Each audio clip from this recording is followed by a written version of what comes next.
Nagsimula kay Ana nang biglang banggitin ng dalawa niyang senior workers, sina Rene at Suzette, na aalis sila sa ibang flight. Samantala, hindi pa aalis ang eroplano ni Ana ng 4 na oras.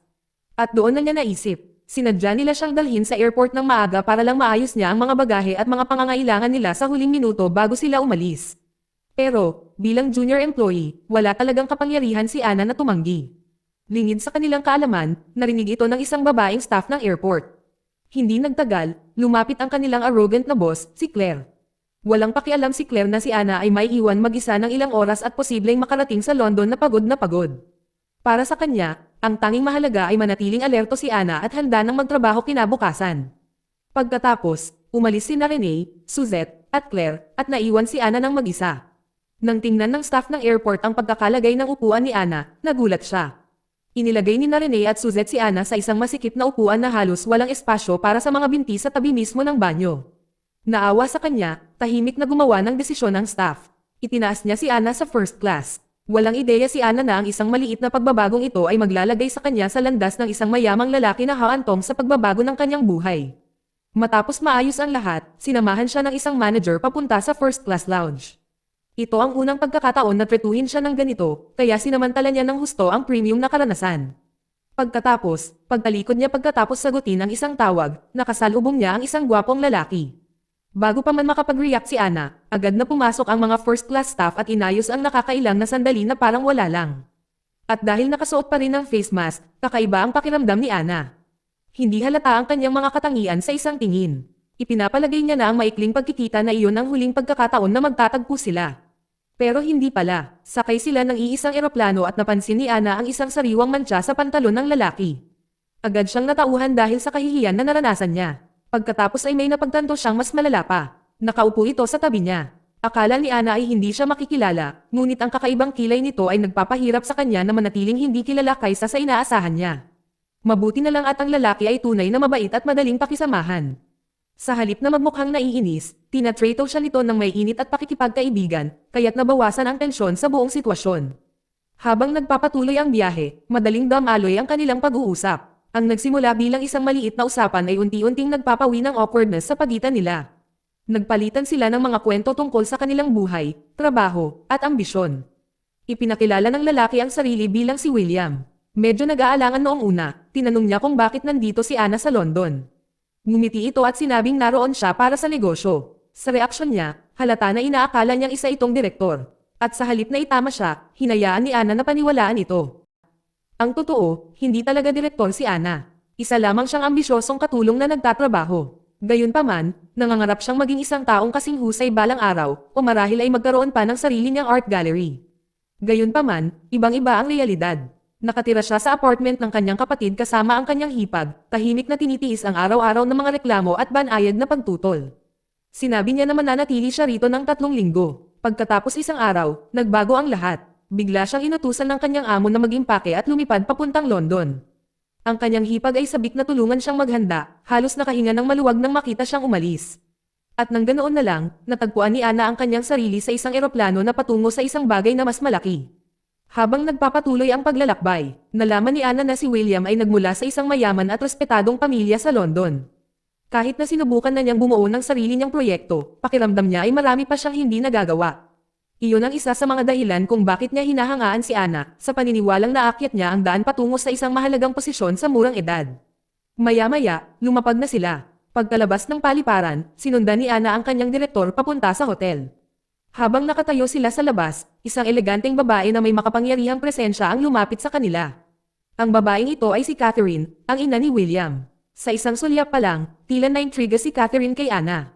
Casual na binanggit ni William na si Ana ay taga New York at ikinwento pa ang tungkol sa maliit na aksidente sa eroplano. Sa kalagitnaan ng pag-uusap, itinuon ni Catherine ang kanyang atensyon ng lubusan kay Ana at tinanong kung saan ito patungo. Bago pa man makasagot ng husto si Ana, mainit na inanyayahan siya ni Catherine sa kanyang sasakyan. Sinubukan ni Ana na tumanggi, ngunit mahirap labanan ang imbitasyon ni Catherine. Dahil medyo nailang, sumang-ayon siya sa wakas at sumakay sa marangyang sasakyan. Habang nagmamaneho, lalong lumaki ang kuryosidad ni Catherine. Nagtanong siya ng sunod-sunod, na parang nag-e-evaluate ng isang magiging manugang na babae. Sa simula pa lang, nakapag-alok na lamang si William ng isang hindi mapakali na ngiti. Halata na alam na medyo nadadala ang kanyang ina. Samantala, lalo nang nagiging balisa si Ana. Para mapanatili ang imahe ng pagiging isang direktor, natuklasan niya ang sarili na nagdaragdag ng mas maraming kasinungalingan sa kwento, at sa unang pagkakataon, nagsimula siyang magsisi sa pagmamalaking nagtulak sa kanya na magpanggap. Hindi nagtagal, huminto ang sasakyan sa harap ng hotel. Bago pa man magkaroon ng pagkakataon si William na hingin ang impormasyon ni Ana, nauna nang pumasok si Catherine.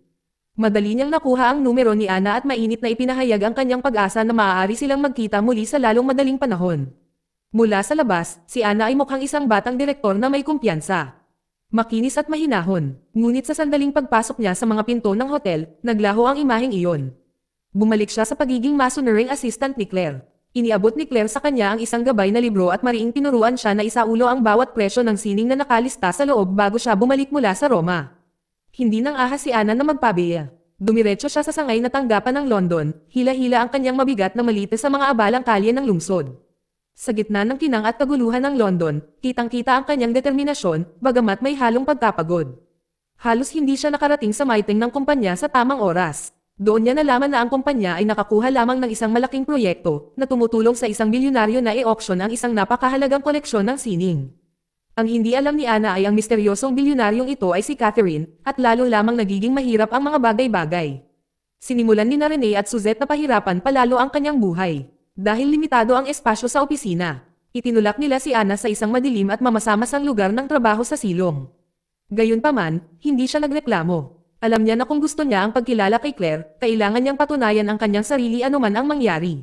Sinunod ang mga utos, maingat niyang itinala ang presyo ng bawat likhang sining ng walang nakaligtaan na detalye. Nang malapit na siyang matapos, nakatanggap siya ng isang voice message. Ito ay isang imbitasyon mula kay Catherine na humihiling sa kanya na dumalo sa isang marangyang party. Mabuti na lang at tapos na ang oras ng trabaho. Sa kabila ng malakas na ulan, tumungo si Ana sa katamtamang tirahan na inayos ng kanyang mga senior. Nagpalit siya ng pinakaangkop na kasuotan at may tahimik na determinasyon na nagtungo sa party. Sinalubong siya ni Catherine ng may tunay na pananabik. Ito ang unang pagkakataon ni Ana sa ganitong karangyaang kapaligiran at medyo nailang siya noong una, ngunit nang mapansin niya ang mga painting na nakadisplay sa mga dingding, nagbago ang lahat. Nagliwanag ang kanyang mga mata sa hindi mapagkakamalang sigla. Di nagtagal, ipinakilala siya ni William sa kanyang amain, si Julian. Ang pagkikita niya sa isang taong matagal na niyang hinahangaan ay halos hindi makapagsalita si Ana sa tuwa. Ngunit nang lubusan na siyang nalulunod sa sandaling iyon, tumunog ang kanyang telepono. Si Claire pala iyon, sa kanyang karaniwang malamig at mapagutos na tono. Inutusan niya si Ana na agad na kumuha ng 2 tiket sa opera na halos imposibleng makuha.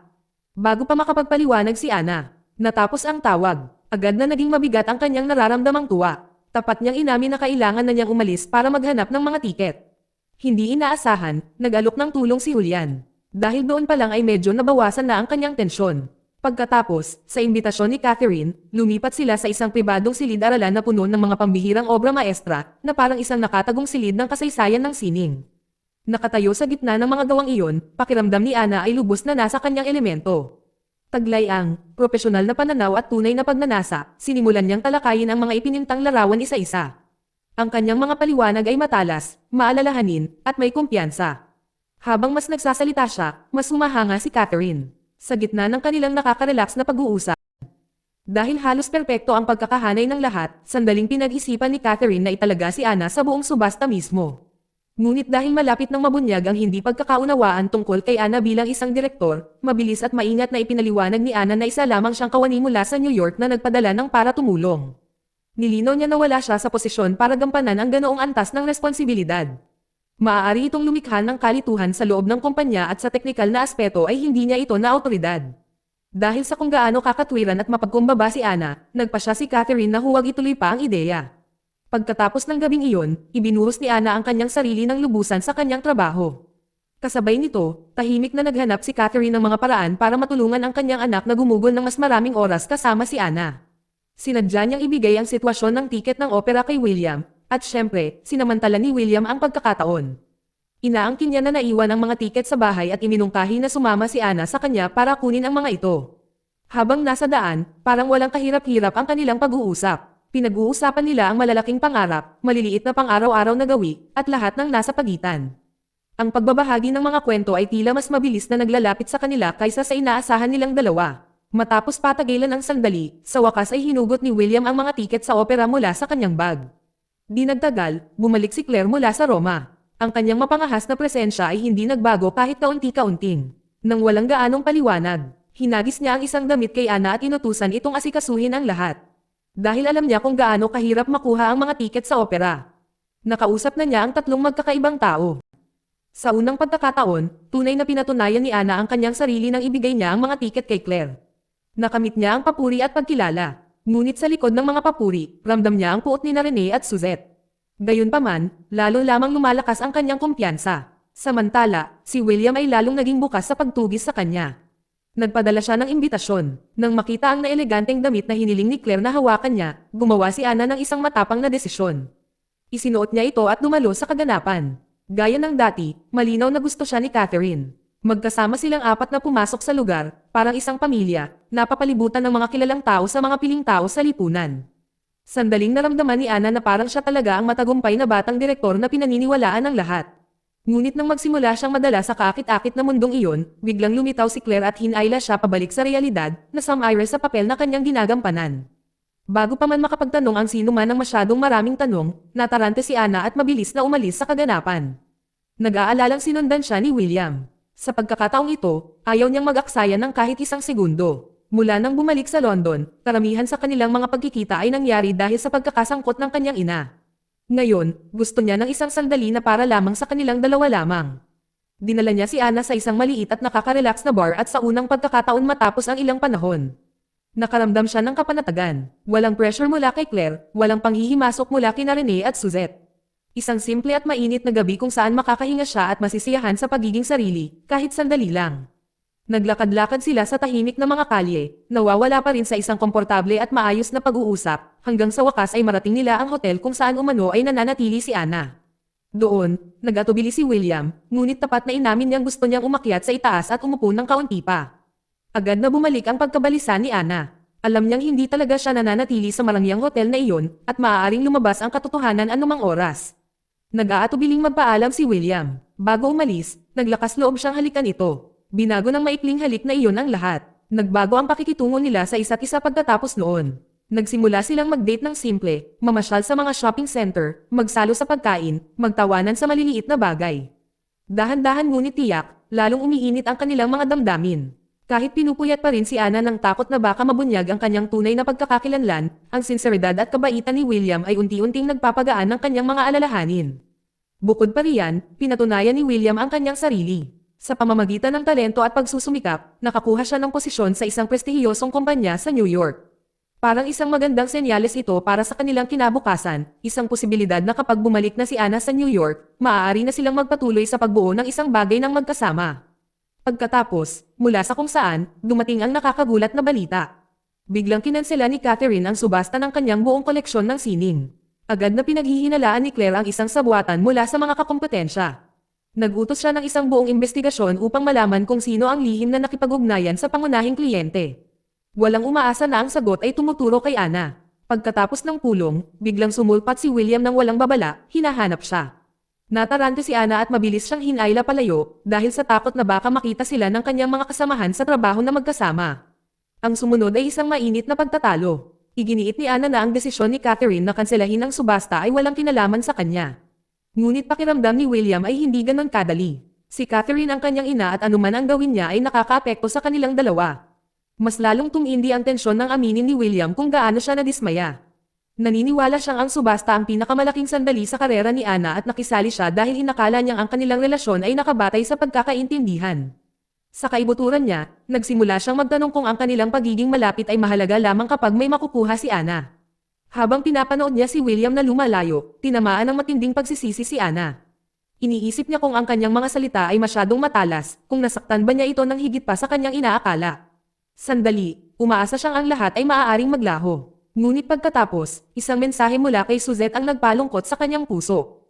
Lumabas na ang katotohanan. Ang eksibisyon ng sining ay nagpost sa publiko ng isang larawan niya kasama si Catherine.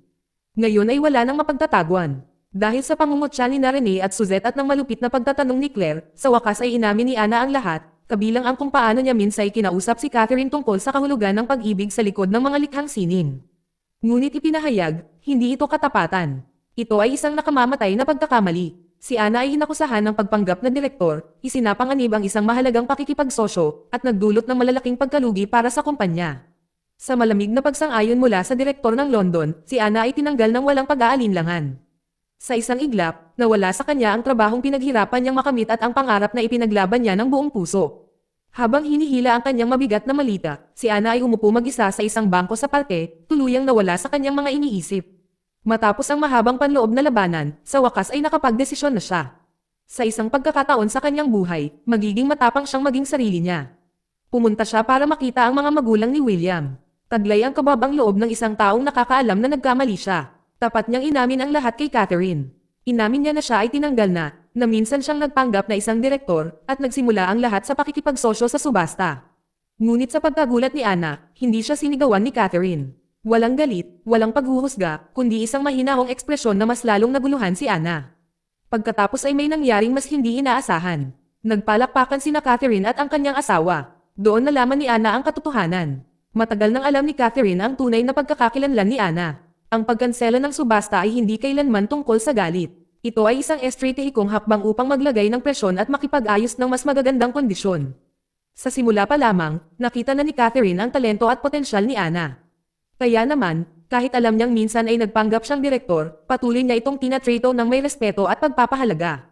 Kasama ang mga magulang ni William, lumakad pabalik si Ana papasok sa gusali ng opisina. Sa pagkakataong ito, hindi bilang isang taong nagpapanggap na higit pa sa kung sino siya, kundi bilang kanyang sarili. Agad na pumayag si Catherine na ipagpatuloy ang pakikipagsosyo sa isang kondisyon. Ang komisyon ay babawasan ng 2% at ang buong responsibilidad para sa subasta ay ibibigay ng buo sa mga kamay ni Ana. Dahil sa pagbabalik ng isang kliyenteng napakahalaga, walang dahilan si Claire para tumanggi.